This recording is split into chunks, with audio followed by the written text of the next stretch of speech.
Okay, so thank you everybody who is now coming online for joining us. And I want to be respectful of people's time. So even though folks are still coming on, hi Shelley, hey, glad you're here. And who else is coming on board? We got Brandon. Brandon, how are you? I sent you an email actually earlier this week, so take a look at that and get back to me when you get a chance. Who else? Dan, good to see you, Dan. There's a bunch of folks. Melissa, well done, Melissa. Nice to see you. Let's get started. Folks are still joining, but if they miss the first 10 seconds, 50 seconds, it's not going to be the end of the world, and there will be a replay. We'll send that out. So here's what I'm going to do. I'm going to share my screen, click onto the slides. I'm going to play. So what you should be able to see now is me up in the top right-hand corner and the beginning of the PowerPoint presentation. So let's just get going and let's not waste any more time. Scoring with sponsors. A brand new way to look at increasing your tournament's profitability. And this is a brand new way. Some of the folks on here actually were on a presentation I did a few months ago. And you will see some familiar slides here and hear one or two familiar stories, but this is different. This is, if you will, chapter 2 of that story, because a lot has happened in the last few months. Some very exciting things have happened. And this is the update, if you will. So how to make your tournament more profitable without having to add more teams, rent more fields, hire more referees, all of which cost money, and sell more t-shirts. So in short, how to grow your revenues and your profits without having to grow the size of your tournament. We all know tournaments can only have a finite size. There's only so many teams you can attract, only so many fields you can get access to, only so many volunteers you can call in. So you do want to try and find ways to grow without actually growing the tournament. And this is a whole new approach to attracting corporate sponsorships. As far as I know, there is nobody in the tournament space doing this. And tournaments, of course, or sponsorships, I should say, are without a doubt the largest untapped revenue source in the entire soccer tournament industry. Why is that? Well, I'm going to explain. I've spent a lot of time over the last several months trying to figure out the answer to that question. And I think I know what the answer is. It's several factors combined. And I think we've also got a solution. So you are in the right place if your tournament is otherwise successful. You have a well-run event.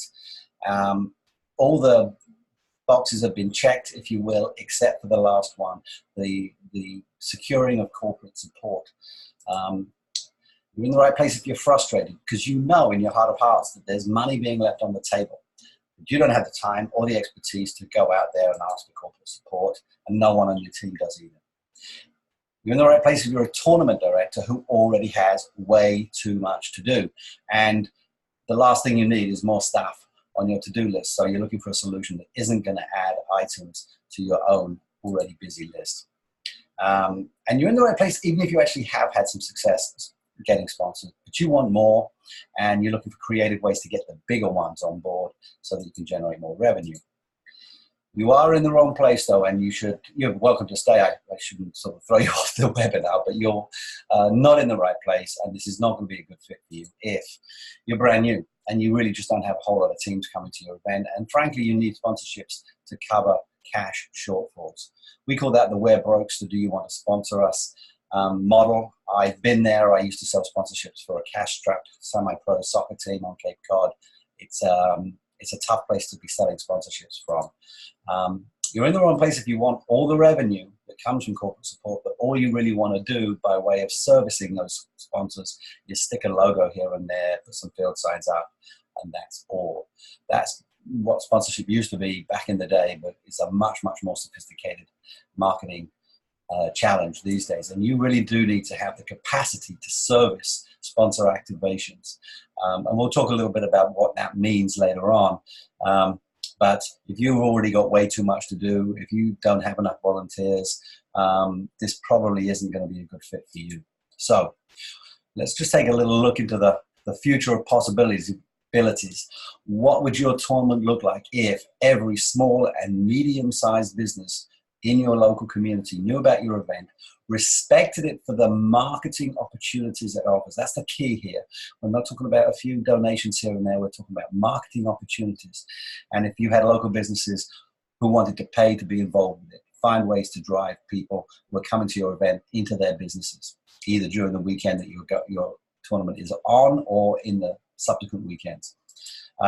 Several large global brands sponsored you. That would be pretty cool. And they would add prestige to your event, without a doubt. Your tournament had thousands, maybe even tens of thousands of dollars of additional revenue without having to increase the number of teams, the number of fields, the number of refs, as we just discussed. What would it look like if all of your corporate relationships operated on what we call the triple win basis? That's not just you winning because you get money, and not just your sponsor winning because they get the marketing services that your event provides, but your attendees win as well. You actually enhance their experience. It's called experiential marketing, and the idea behind it is that you don't offend your attendees by bombarding them with unwelcome marketing messages all weekend long. So the win-win-win is what we're looking for here. And what would your tournament look like if sponsors were so happy and so excited to be involved that renewals were virtually automatic year on year? In fact, many sign multi-year deals so that you can pretty much guarantee that their sponsorship will continue into future years. So here's what we're going to go over. Why bugging your parent volunteers to sell sponsorships hardly ever works, and what to do instead. How to compensate a sponsorship team, or a rep particularly, but eventually hopefully a team, and why commission only is not really the best way to do that. Why it's so important that you have to get national brand sponsors on board, and why it's such a challenge for youth soccer tournaments to actually do that. And we'll talk about the sponsorship conundrum, which is really, as I say, a series of different reasons all interplaying with one another, which explain exactly why sponsorship sales has always been such a tough nut for youth soccer tournaments to crack. And we'll talk about the 4 huge superpowers that you can harness. We've figured out how to do it. We've somewhat cracked the code in the last several months that will completely transform your tournament's ability to attract sponsors. And if you stay to the end, we'll set you up with a digital subscription to Tournament Director magazine. That's the magazine for people who are serious about running their tournaments. It's actually a neat little magazine. We interview tournament directors and people in the industry, and we're very pleased with it. It comes out once every quarter, give or take. So we'll get you a subscription to that free. So, does this sound like you? You know there's sponsorship revenue out there. You kind of keep putting it off on the back burner. You've never sold sponsorships before. You don't know where to start. You've never put together a sponsorship proposal. You have no idea what is included in a sponsorship proposal, how to pitch it, who to pitch it to, how to find the right people within an organization who can make those key decisions, or even how much to charge. You think it's hard enough finding people to do simple jobs like field marshal or concession stand duties or what have you. And it can be, believe me, I know. And yet the task of selling sponsorships is so much more difficult than that, and you just can't imagine that there's anybody out there that you can easily find who can actually do this type of job. And even if you were able to sell a sponsorship, you're not sure you have the ability to handle those activations, or at least you're not necessarily sure of what is going to be involved in doing those activations. So if that's you, there is good news. And the truth is, it's not your fault, because most organizations that host these events mistakenly believe that the skills required to run a tournament are similar to the skills required to sell sponsorships. And they say, oh, the tournament director is in charge of that. They can take care of that. Well, it's actually not that easy. I've done both. I've done soccer tournament sales, soccer sponsorship sales, and I've also run a small tournament. And the skill sets are different. Indeed, for some, the actual personality traits are different. It's a left brain, right brain thing.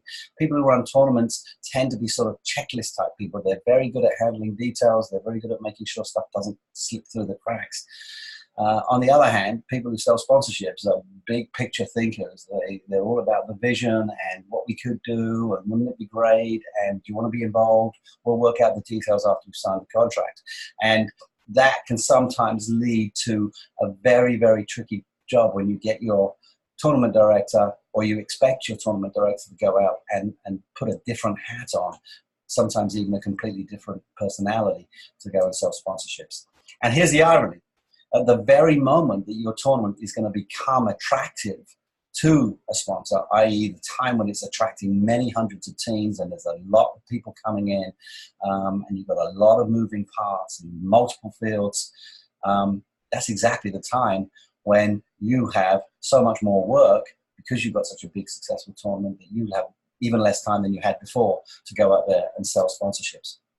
So most tournament directors don't have the time or the experience or the expertise, and most non-profit organizations want that revenue. They'd love that revenue. Of course, who wouldn't? But they can't afford to hire someone to go out and sell them, and they're not necessarily equipped to support a sales rep to go out and sell those things. They're probably a little impatient and saying, well, we'll give you a month, and if you haven't got them in, we're going to start asking some serious questions. And that's not necessarily a good environment to put a sponsorship sales rep into.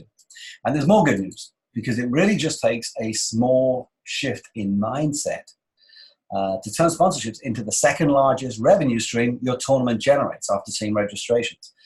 And there's a way to crack the code. We know because we've cracked it over the last several months, almost by accident, and I'll tell you how we came across these solutions in the coming slides. All you need is a good understanding of what it is you're offering, which is audience data, and a good sense of what your inventory is, a clear and focused prospect list, which takes time to put together, but is very doable. Sales reps do that all the time. A system for reaching out to those prospects. So that is team building and sales management, and that's something we many organizations have nailed already. A process for delivering what it is you promised, and a follow-up sequence to show sponsors that you actually did deliver what you promised, and hopefully lead to a robust renewals rate. That's really what we're looking for, because that's when the snowball starts to build and you can really start to generate some serious revenue when you've got all of last year's sponsors renewing again for this year, and then you've got a free year to go out and get next year's sponsors and add to that revenue stream. So the mindset shift, of course, is just the belief that it can be done. And there are too many tournament directors out there who say, oh, we can't handle sponsorships, we don't know how to do it, and we're not going to bother. And that's that, they leave it at that. But there are literally thousands of events out there being run every year: food festivals, arts festivals, music festivals, beer festivals, and collectively they're literally raising billions of dollars in sponsorships every year. And of course, in the sports space, that is particularly true. We see this every time we watch sports on TV, key revenue source for all kinds of sports, Little League all the way up to the Super Bowl, the World Cup. We see it every day. And even with the very specific space of youth soccer tournaments, we do work with a handful, and it really is just a handful, which is kind of too bad, but we work with a handful of tournaments who do a great job when it comes to sponsorships. And if they can do it, you can do it. So how do they do it, and what can we do to help you get to where they are? Here's an interesting stat. The cost of a 30-second TV spot over the last 4 World Cups. This is US cost, so you can see the network that the games are televised on. You can see the 2014 World Cup, which was in Brazil. Good time zone for US audiences, and the USA actually did very well. The men's team did well in that World Cup. $500,000 for a 30-second spot. Women's World Cup was in Canada, also a very good time zone, but for reasons of graduation, if you will, the Women's World Cup at that time, only 4 years ago, wasn't quite where it is now. The Men's World Cup in Russia, 2 factors caused that price to go down, right? One is that it was in Russia, 12 time zones away, and not 12, certainly 8 or 9 time zones away. And of course, the USA did not qualify, so that those spots became less valuable. And then the 2019 Women's World Cup, this blew my mind, doubled in value over the course of 4 years. It was held in France, which was not a great time zone. 5 hours, 6 hours time difference, and a lot of games being played during the daytime when people had work. But still, they were able to garner $500,000 for a single 30-second spot. So here's a bunch of people, organizations, companies that took advantage of those rates and spent literally millions and millions of dollars trying to reach the very same market that is coming to your tournaments. Source for that is just me sitting on my couch with a notepad in front of me, watching the games like any fan would, but making a note of who's advertising, because I'm a bit of an advertising nerd, I have to admit. So those are the companies, and there are dozens more. Now, does that mean I can go out there and sell a $500,000 sponsorship to your tournament? Probably not, but it does show that there's money there. It shows that there are some very, very name brand companies, very well-known household names that are really willing to spend a lot of money to reach the very same market that is coming to your tournaments. So why should you listen to me? What gives me the authority to talk about sponsorships in this space? I'll tell you a little bit about my background. I don't want to spend too much time on this, but you do need to know a little bit about me just to sort of get some sense of whether I know what I'm talking about. I am a 25-year media and sponsorship sales veteran, mostly in the magazine industry, but also in professional sports. Co-founder and general manager of the Cape Cod Crusaders back in the day, and also two other teams, the Worcester Wildfire and the Boston Renegades. They were all successful teams. Worcester Wildfire was a tough sell, to be candid, but the other two teams, the Crusaders were and the Boston Renegades, were both very successful teams. Former publisher of Soccer New England, founder of Soccer Tournament Guide and Game Day Mobile Marketing, which is an app company and a marketing company. And one of the things we do is make apps for the youth tournament space. And I am actually a tournament director. It's a small tournament on Cape Cod, but I am the tournament director of the Cape Cod Challenge right here. And how I got to be an expert in sponsorship sales, well, it did start in magazine publishing. I used to work at Cosmopolitan in London until I met my lovely wife and moved to the United States. And then I switched to the Atlantic Monthly. Loved working there, had a great time there, but it started to dawn on me after a few years of working in the production department that the folks who made the real money in this industry were the ones who sold the ads. And heck, I was an Englishman in Boston. What could go wrong, right? I could easily go out there and use my English accent to get doors opened and sell ads. So I was starting to think very seriously about a shift in career and moving into the ad space when I had a brilliant idea. It was 1994 and the World Cup was taking place in the US, and everyone was talking about a new professional soccer league that was about to launch. And I thought, well, why don't we start a professional soccer team on Cape Cod? Which may have seemed like a crazy, crazy idea, but it actually wasn't as crazy as it sounded. I really wanted to call this team the Cape Crusaders, which I thought was a much better name. But my investors and my partners disagreed, and we ended up calling it the Cape Cod Crusaders, which kind of ruined the gag a little bit. But there you go. Not long after that, they came up with the idea of the Worcester Wildfire. And as I said, it was a tough sell in Worcester. I'm not going to lie. It wasn't an easy thing to do. And then we did the women's team in Boston, the Boston Renegades. And this was the precursor to what would become the WUSA and the Boston Breakers. But the Boston Renegades were in the W League of the USL, which as it was named at that time, and was in fact, frankly, the flagship organization. We sold more tickets and more sponsorships than any other women's team way, way back before women's soccer was a big deal. And we're very proud of that fact. So I was the general manager, and you'd think that that would be essentially negotiating contracts and having fancy lunches with agents and stuff like that, but it wasn't. It was really all about keeping the lights on, finding ways to generate revenue, selling anything that wasn't nailed down, basically. Camps, tickets, and of course, sponsorships. And it was a steep learning curve. I didn't really have a whole lot of sales experience, and I didn't have any experience at all in sponsorship sales. But nonetheless, we managed to pull in some pretty impressive sponsors. The Ford Dealers of New England was one of the better deals we put together. It was a $48,000 deal, which back in that day was quite a lot of money. And we actually gave away, or we gave people a chance to win a Ford Windstar. We had Coca-Cola for one of our teams. We had Pepsi-Cola for another one of our teams. So we had both the colas in different markets. We had McDonald's, we had Cliff Bar, we had a whole bunch. Jiffy Lube was another one. So we did pretty well, and we learned an awful lot about how to sell sponsorships. Back into publishing, I left the Crusaders in, late 90s, I think it was. And we got back into magazine publishing. And this is when I first got involved in tournaments, because most of my advertisers for this magazine were tournaments, looking for teams back when they used to do that using print ads. Then we launched Soccer Tournament Guide when everyone else was taking their print magazines online. We did the same, but we renamed it and rebranded it Soccer Tournament Guide, started developing tournament apps. And now we have Tournament Director Magazine, which you just saw, and the Tournament Talk community, which is a neat little community, and you should be in it if you're not. It's just a Facebook group with lots of training and discussion about how to do a better job of running your tournaments. A bunch of tournament directors are in there, and it's a really neat community where you can get some good tips and get some good advice and guidance. So that's kind of where we ended up with. So I know a lot about marketing. and I know a lot about sponsorship sales. And so much so, in fact, that we decided, as part of this Tournament Talk community, we would put together an online training course called Scoring with Sponsors. We thought that was a great idea at the time. And we had all the modules mapped out. We had the audience module, we had prospect lists, inventory and pricing, selling your offer, onboarding, and debrief and renewals. These were just mapped out. We actually didn't put the course together quite yet because we wanted to test the market first. So we put a webinar together, very much like this webinar, in fact. And we asked, before we put the webinar live, we asked people one simple question. We sent a broadcast email out to every one of the tournament directors on our list and asked them one simple question. What is the biggest challenge you face when it comes to selling sponsorships? And we thought they were going to come back and say, oh, we have trouble putting prospect lists together, or we really don't know how to price out of inventory.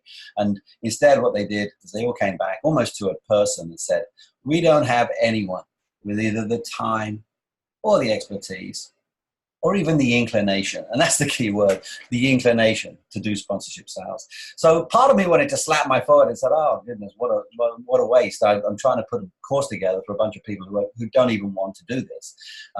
So what chance do I have of them actually purchasing the course?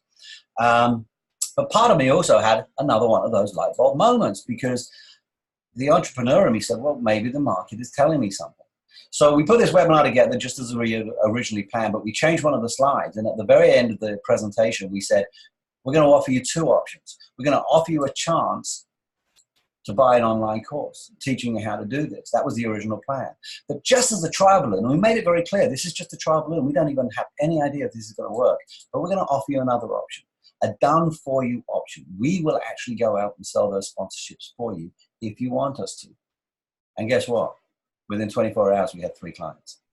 And within a week, we had another 3. So we had a beta group of about 6 tournament organizations, clubs, hosting organizations. And between them, they ran over 20 different events in places like Dallas, New York, Boston, Los Angeles, some very, very big and attractive markets. And we went to work and started selling sponsorships for these various events. And we did pretty well.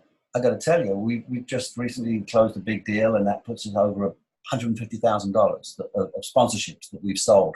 Some large, some small, some multi-year deals, some single-year deals, but essentially a total value of over $150,000 in just a few months, working with 6 clients, 6 beta clients.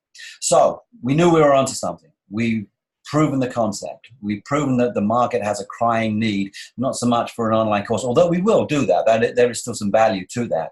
But more to the point, this done for you or done with you service of selling sponsorships. So that's kind of where we are today. That's where we've got to. So I did tell you we would discuss these various things, and I want to go through these one at a time. First of all, before I do that, let me just take a quick sip of water. I'm doing a lot of talking, so we got to keep the throat lubricated. So forget parent volunteers. It's just, I get a lot of people say, oh, we just can't get sponsors because our parents won't go out and do it. Well, duh. Parents don't want to do that. They're the very people who answered that questionnaire I sent out, right? We have neither the time, the expertise, nor the inclination to go out and sell sponsorships. Those are the folks, the parents who run clubs and host these tournaments. So don't cause stress within your club and bad feeling by pressuring them to go out and do something that they don't want to do, they don't know how to do. And the best case scenario, frankly, is that you're going to have a whole bunch of parents that go out and grab a few easy wins and low-hanging fruit. They might call their brother-in-law, who's a plumber, and say, hey, Bill, will you put something in the yearbook or something? You'll get a bunch of low-dollar donations rather than top-dollar marketing commitments, because they really don't know how to go into the marketing director of the local bank or the local car dealer and talk about marketing. So you're going to end up with a bunch of $250 donations. It might help a little bit. It certainly isn't going to, move the needle, so to speak, on your sponsorship ambitions. And at worst, what you'll end up with nothing and a whole lot of finger pointing and blame. So it really isn't a great idea to even go down that path. What you really need to do is hire a professional. Sponsorship sales is very complicated. It's very hard work. And I don't want to toot my own horn so much to turn people off, but nonetheless, I've been doing sales for 25 years and I still find it difficult. It's not an easy thing to do. That said, It can be done, of course. Selling is done every single day throughout the entire economy. But you need to hire someone who knows how to sell. They should focus exclusively on selling sponsorships. They should not be doing anything else. They should not be ordering porta potties or lining fields or making got soccer work for them. They need to be selling sponsorships. They should have some kind of a sales background, some kind of marketing background, so they can actually have an intelligent conversation with a marketing director who's going to look for demographic information, psychographic information, audience data, all kinds of stuff that the average person who isn't in this field doesn't even necessarily think about that much. They should be building relationships and selling year round. I get this all the time. I get people come up and ask me, how long before my tournament do I have to start selling sponsorships? Well, you're looking at it through the wrong lens. You're looking at it through the lens of your schedule because your tournament happens to be on the Memorial Day. But that's a completely different lens to the way the prospect is looking at it. They're looking at it, well, when do I do my budget for the upcoming year? What are my marketing goals? Is my product a seasonal product? Is it something that sells more at Christmas time or more in the summer? You're not really looking at it the right way at all if you think of it in terms of how does it relate to my event. What you really need to be doing is building relationships and talking to people year round. Not necessarily 24/7, 365 days a year, but at least having some conversations throughout the 52 weeks of the year. And it should not be the tournament director. We already talked about that. That is not a great idea. They've got too much on their plate to do. They often don't have not just the skill set, but even the personality type to do this job. So we need to hire a pro. And the other top question I get is, can I hire a rep on commission-only basis? Well, the answer is you can, I guess, but you're going to get what you pay for. We're in a tight labor market at the moment, certainly in big parts of the country where many of the most prestigious tournaments are run, big city locations. And I could do a whole webinar on this subject alone because I've been on both sides of this coin. I've been a commission-only sales rep. I was a commission-only sales rep for 17 years in the magazine industry. And I've also been on the other side. I've also hired people on a commission-only basis. And I think it's a bad deal for both parties. Yes, it takes some of the risk out for the hiring entity and places all the risk on the rep. But I always ask people who ask me this question if they would do that for any other position in the company. And the example I always use is, would you hire a CFO? If you had ambitions as a business owner to go to a bank and secure a bank loan, and you went to your CFO and say, hey, I need you to put together a whole bunch of reports because we're applying for this loan and we need some backing documentation. We need profit and loss. We need sales projections. We need a balance sheet. We need some kind of cash flow reports. And we need you to put all this stuff together, and the CFO is going to do that, right? It's their job. That's not a problem. But they might have a bit of a problem if you were to turn around at the last minute and say, oh, and by the way, if the bank turns us down for this loan, I'm not going to pay you for any of this work. You'd have an ex-CFO pretty quickly. And yet that's what a lot of people feel that they can do with the sales rep. They expect them to put some sales materials together. They expect them to go out and set up meetings. They expect them to go to those meetings and make presentations. And if for any reason the prospect says, thanks, but not this year, we don't have it in our budget or whatever, that rep doesn't get paid for the work they did. It's wrong, it's unethical, and it's not something that I, having been on both sides of that equation, subscribe to at all. You'll find that a lot of people just won't feel the same sense of obligation to make the necessary calls and to make the necessary connections. And in this industry in particular, sales cycles are too long. It takes months to put these deals together. And I cannot tell you, we've had a number of people where the deals, the contacts had already been made and presentations had already been done. And then the prospect or the client comes to us and says, we've got 2 or 3 prospects. We need you to close them. Well, what had happened is nice when you get that. It means that some of the preliminary work has already been done. All you have to do is go in and close them. But you can also see why that happened. How that happened was the person before did their job, started to make sales, and then they just ran out of time. The deal didn't get done. The commission check didn't get written, and they had to go out and find a way to feed their families. So they left. That's good for us because we go in and secure a relatively quick win in those cases.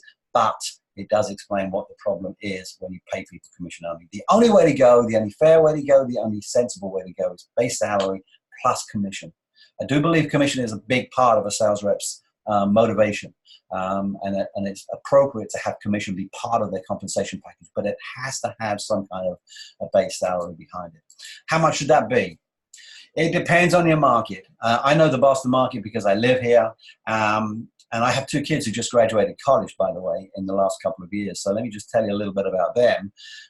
Both ended up with good jobs, and they were very happy. But they did not even look at anything that paid less than $40,000 when they were job searching a couple of years ago after college. They both ended up with jobs that paid about $40K a year, plus benefits, of course.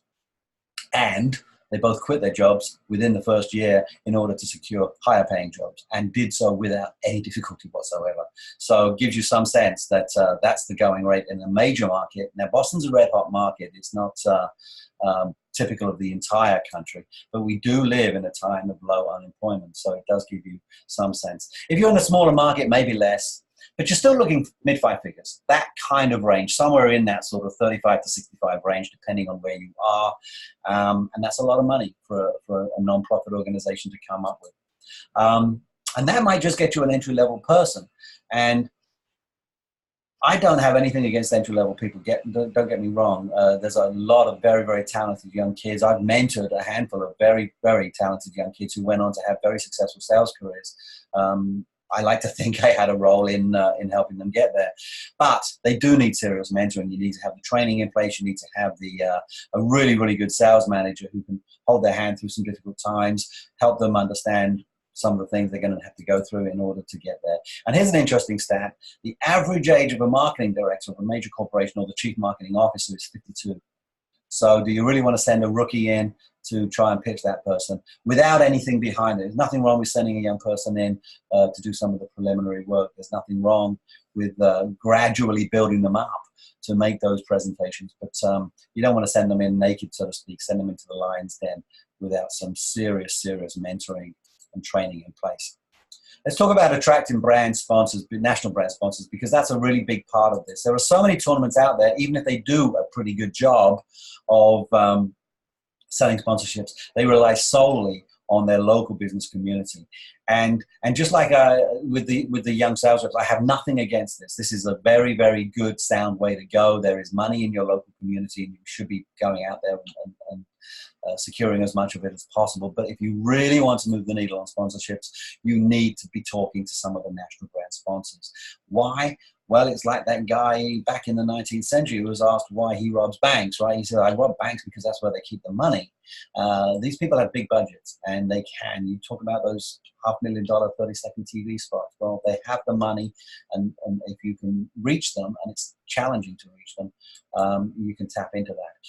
More to the point, they get this. They get what we're trying to sell here. If you go to the local marketing director of a very, a sizable but local store or business, you're as likely to get lumped in with the $250 donations to the Little League club so that they can buy uniforms. You're not necessarily going to have a serious conversation. Or if you do, you kind of have to wrestle them out of the mindset they're in. Even people like us who've got many, many years of experience. I had this happen just a few months ago where I reached out to a local bank, and even before I'd had a chance to explain fully exactly what I was, it was, oh yeah, you need to go to our online form and fill out an application. And that wasn't what I was trying to do. That wasn't what I wanted. What I really wanted was to have a conversation with the director of marketing about our audience. So even for someone who's relatively experienced, it can be a wrestling match, so to speak, to get you into the marketing conversation and out of the donation conversation. Go to national sponsors, they get it right out of the gate. They do this stuff all the time. They know how to put an activation together. They actually have a team probably that does these things, field marketing team. You're far less likely to get lumped in with that. So the challenge is, however, it's difficult for a small tournament or even a large tournament in a single market to get their attention. And we work with some very, very big tournaments. We work with a group in Los Angeles that runs 3 tournaments, and they have probably 1,300 to 1,400 teams come through their events. And yet they still, until they started working with us, really struggle to get sponsors. So it just goes to show that even big tournaments are not going to get the attention of these big national brand sponsors on their own. And if they do manage to get their attention, boy, you better have a sales rep that's got their ducks in a row, because you're going to have a serious conversation about audience data and marketing objectives and activation ideas. And so if you've got a rookie or a commission-only volunteer parent, or someone who really doesn't have that data in front of them and doesn't really even necessarily know what it means, then even if you get their attention, you're going to find very soon that you're caught without your ducks in a row, which is not a good place to be. All of which leads us to what I call the sponsorship conundrum. And this is essentially one slide that explains exactly why, the many factors why sponsorship sales has traditionally been such a challenge for youth soccer tournaments. You need to hire a professional, not a volunteer, but professionals cost money, and a lot of clubs struggle to justify that cost. You do need to be selling year-round, but of course that means a year-round salary for someone, or some kind of compensation year-round, and that's difficult to justify. And even the workload, it's not a 24/7, 52-week-a-year selling year-round type thing, but it is something where you need to have some kind of connection with people as they map out their budgets, depending on when their fiscal year is, all those kinds of things. You could perhaps save money by doing it commission only, but we all know a real pro isn't going to do it for that. You could save by hiring a young kid straight out of school and giving them an entry-level position that would hopefully be a stepping stone to something else. But those folks are going to have some limited success if you don't have a really good mentoring system in place, some really good training. And the other thing is, they may well leave long before they secure their first deal, because they're like everybody else. They don't have families to feed, but nonetheless, they do need to make a living. They've got rent to pay and car payments and all those things. You can save by adding sales to the to-do list of somebody else who's already on the payroll. And that's never a great idea. That's usually the tournament director, and we've already explained why that's a terrible idea. And you also do need to reach out to some of these big sponsors, but you're too small. You're too small to get their attention. Even if you're big, you're too small by their standards. So there, in a nutshell, is why it is so difficult to get sponsors lined up for a youth soccer tournament. So what is the solution? Well, as I say, we've been working at this now pretty intensely for the last several months, having discovered almost by accident the very real need. And we've come up with what we think are the 4 superpowers that will transform your sponsorship sales. These are the power of the collective, the power of consortium, the power of collaboration, and the power of network. And we'll go through these very quickly one at a time and show you a little bit about our thinking and how our thinking has evolved on these matters. What if you teamed up with a bunch of other tournaments and shared the cost of this sales rep, this 50,000 plus compensation package that we just discussed in the earlier slide? What if you teamed up with other people? Do you think you could afford it then? Maybe. Depends, right? But maybe. If these partner tournaments were similar enough to yours, i.e. essentially the same thing that you're doing, selling the same activations, the same audience data, it would make a certain amount of sense, particularly if they were far enough away from you that they were not competitors of yours. So we do tend to work only with people who run in one city. We don't want to have competing tournaments in too close a proximity to one another. You could hire a team to sell sponsorships for the entire consortium, if you will, at a fraction of the cost that it would take to hire just one person to sell just for your tournaments. So that's definitely a way for you to save money. And there's other expenses. Let's not forget, this is not just about the salary of a sales rep. It's about printing. It's about design. It's about having a good CRM software package. You ultimately need to create deliverables. That may mean printing signs. You could do that much less expensively if you have shared costs. And travel. Every now and then someone's going to have to get on an airplane and do a live pitch to someone, and probably in New York City, and that cost can also be shared. So there's the power of collective. The power of consortium is all about knowing and recognizing that your tournament, even if it's a very, very large tournament, your tournament is probably too small to attract the attention of a national sponsor. There are exceptions. There are some very high prestigious events like the Dallas Cup, for example, that can do a good job of that. But for the most part, the average youth soccer tournament, or even the above average youth soccer tournament, is too small. 50,000 people might seem a lot, but it's pretty small compared to some of these major properties. But if you could package your services and your audiences with others, then you could offer 20 times that number. Now you're looking at 1 million people, and that is the kind of number that will get your calls returned from some of these marketing directors of national brands. So that's the challenge, and that's the power of grouping together and creating a consortium of tournaments. The power of collaboration. I have worked in sales teams before in my career, and I've worked as a solo salesman in my career. And I can tell you, you'd be amazed at how much energy and how much accountability and how many new opportunities present themselves when you've got a team of people working together. And I'll tell you a story about one of those in a second.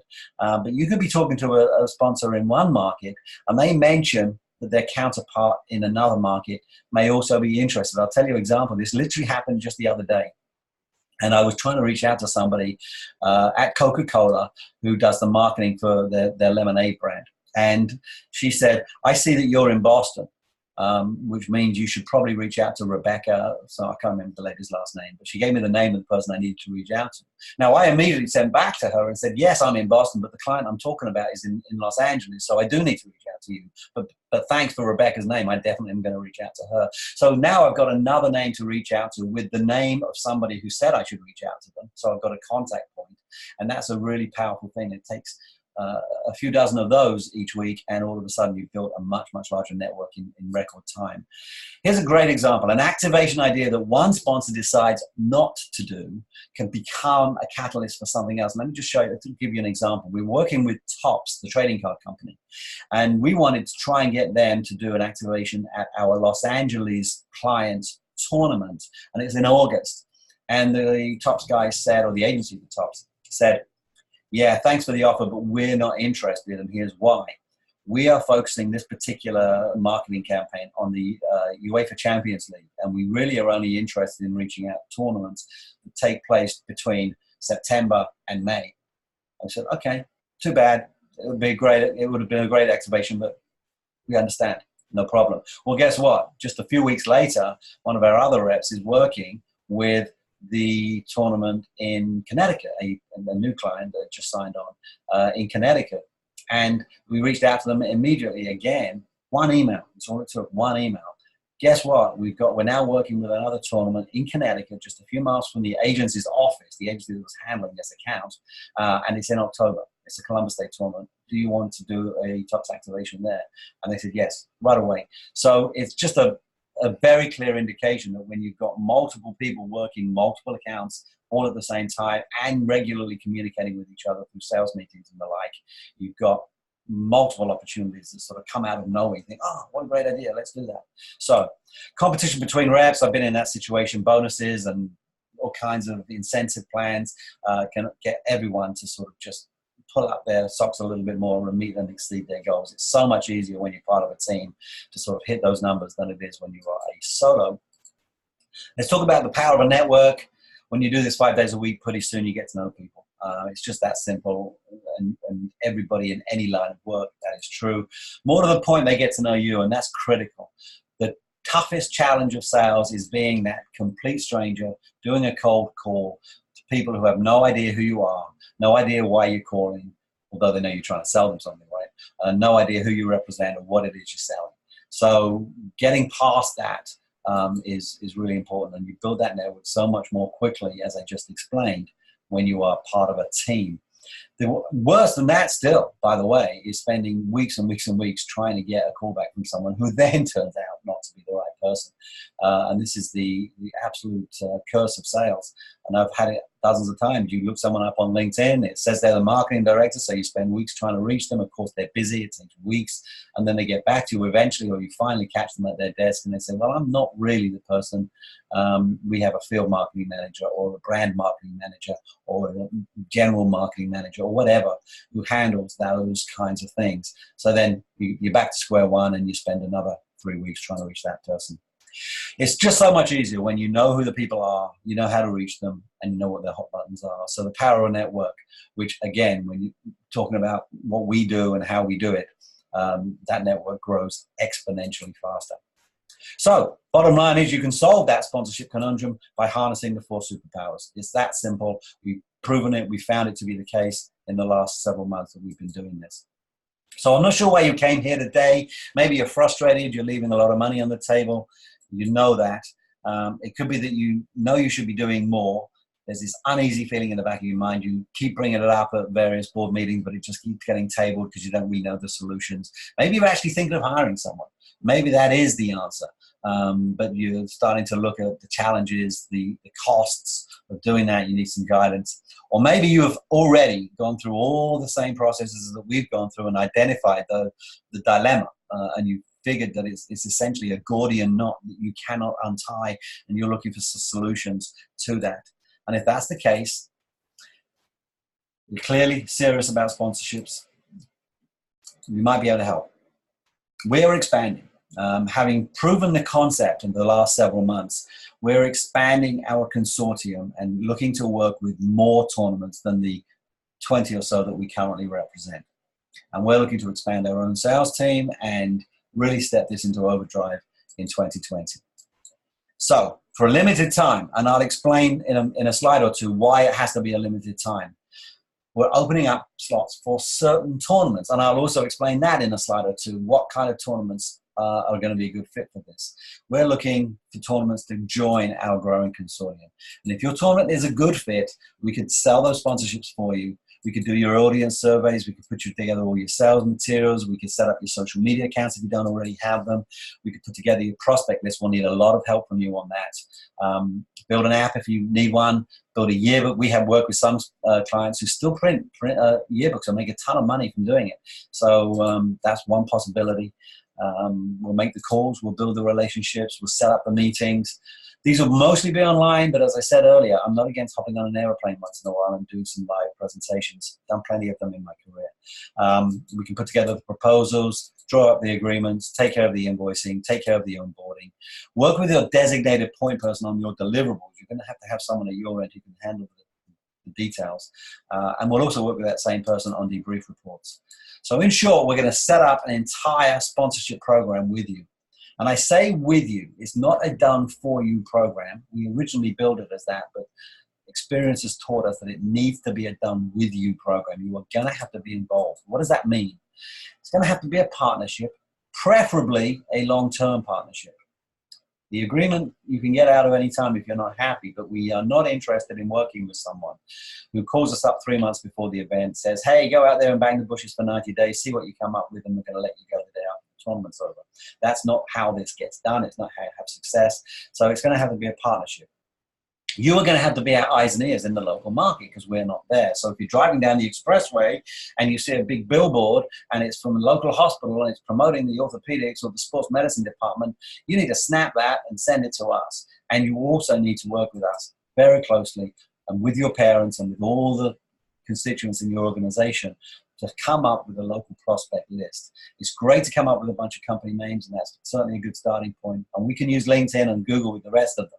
But if you know someone who is in the marketing department of that company, or is the chief marketing officer of some major global company that happens to be located in your town, then that's something you're going to have to help us with. And you need to be committed to making sure those deliverables actually do get delivered, okay? That's what done with you means. We can't help everyone, and we only are interested and able to work with certain criteria. And those criteria, or at least some of those criteria, not all of them, you need to have a large enough tournament that these sponsors are interested. So we've set the number at 500 teams. That can be at least 500 teams at one event, or it could be maybe 300 or 400 teams, but you have several events across the year. So at least a total aggregate number of teams coming through your events of 500 or more. You have to have been around for at least 5 years. Now, in fairness, if you have 500 teams, you probably have been around for at least 5 years because no one builds a tournament that quickly. But we don't want any fly-by-nights. You need to be located in one of the top 50 US markets, okay? So we talked about the places we work, Boston, New York, Dallas, and even Boston. Boston is really Cape Cod, and that's not a great market, to be honest with you. We're stretching the rubber band a little bit by claiming that Cape Cod is in Boston. It really does, frankly, need to be a major market. You've got to have enough control over your facilities to meet sponsor needs. We can't have a situation where we put together an activation only to find out 2 weeks before the event that you can't do that because we've got to deal with the food vendor. And if you want to give away samples of your product, that's a violation of the contract we have with XYZ food vendors. So understand what your ability is to put activations together at whatever field you're hosting these events at. And even if you can't do it at all the fields, as long as your major field where most of the traffic goes, we've got the ability to put some of these activations together. And if we can't do some things, but we can do most others, that's not necessarily a deal breaker, but we need to know ahead of time so we're not out there selling something we can't deliver. You have to have one person at your end to handle those deliverables, okay?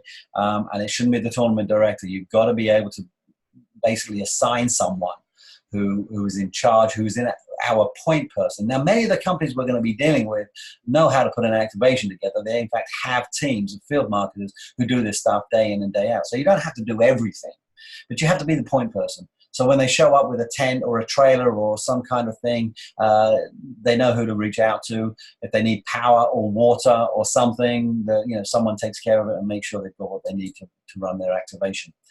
Timing is crucial. Okay, we mentioned that this is a limited time, and the fact of the matter is it's late summer now, and these budgets start getting formed in the early fall. Certainly by mid-fall, people are already sort of clear on what they're going to be spending money on for the upcoming year. That year may even begin as early as October 1st. Healthcare providers have got a lot of experience in the healthcare space, and it's a great category for what we're doing, by the way, but often those hospitals have a fiscal year that starts October 1. Larger brands, even those with a January 1st fiscal year, do map out their budgets earlier than the local companies. But even local companies, these things take time. They often need buy-in from multiple people at the other end. So even a fairly mid-sized regional company might take 3 to 4 months to put a deal like this together, and even longer to put the activation itself together. Promotional materials might need to be printed. They might need to order canopies and tents and signage and stuff like that. So we really do need to get on this fairly quickly and know who's on and who's not on our consortium, if you know what I mean, so that we know what it is we're selling. We can talk seriously about what the numbers are to someone who asks us. So imagine if generating sponsorships for your tournament was a systematized, effortless process run by a team of experienced sports marketing professionals. That would be pretty cool, wouldn't it? If the business community was lining up to support your event, perhaps even calling you. Now, of course, if they call you, you pass them on to us. That would be part of the agreement. If you didn't have to constantly worry about how to increase the number of teams, because you know you've got a substantial revenue stream separate from team registrations. What if multiple year agreements and high renewal rates meant that you could actually predict with some reasonable certainty what your sponsorship revenue is going to be year on year on year? That would also be a very useful thing in terms of planning and budgeting. So this is the offer. This is what we are willing and able to do for certain tournaments. Done with your representation. The next thing we need to do, if you're interested, is book a strategy call, okay? We want to know a little bit about your event. We want to know if this is a good fit. You obviously want to know what the actual details are of the agreement, and all of that can be accomplished with one quick strategy call, probably no more than about 30 minutes to at least get a sense of whether or not we've got something to talk about. I know there are a lot of organizations have multiple people who need to be in on this, so it may be a case of having more than one call, or it may be a case of having a conference call, more than one person on that call. But let's start by calling or setting up a strategy call. Go to this website. This will direct you to my calendar, scoringwithsponsors.com. And at that calendar, you can figure out a time to sit down and have a 30-minute chat with me, and we'll decide then and there whether this is something we want to take further. Immediately after you book a time and date, you'll be directed to a very brief questionnaire where we'll ask you some questions about your tournaments. Do fill that out. Don't ignore that part, because I'm not going to have a strategy call with somebody until I know a little bit more. I've done a little bit of pre-work, if you will, to sort of look at your website, get some sense of what your event is like. We know a lot of people in this industry, and we know a lot about the tournaments that are run. We've been in this industry for years. That said, fill out the questionnaire and let us know what's going on so that we can be prepared adequately when we actually do sit down and have that call. So that's the website, scoringwithsponsors.com. Book a strategy call if this is something you're interested in discussing further. I cannot tell you how excited I am about this opportunity. This is something, as I said, we discovered almost by accident. And in the last several months, we have become convinced that this is a major opportunity for certain sponsors that operate at the higher level of the industry, and we can help without a doubt to secure a lot more sponsorship and a lot more income for your organization. So sign up if that's something that's going to be a good fit, or at least certainly set up a time when we could chat to see if it is a good fit. Scoringwithsponsors.com, and thank you for joining me. I'm very flattered that you spent your time with me this day, and very excited by the possibility that we might actually have a chance to work together on this. Thanks very much for coming.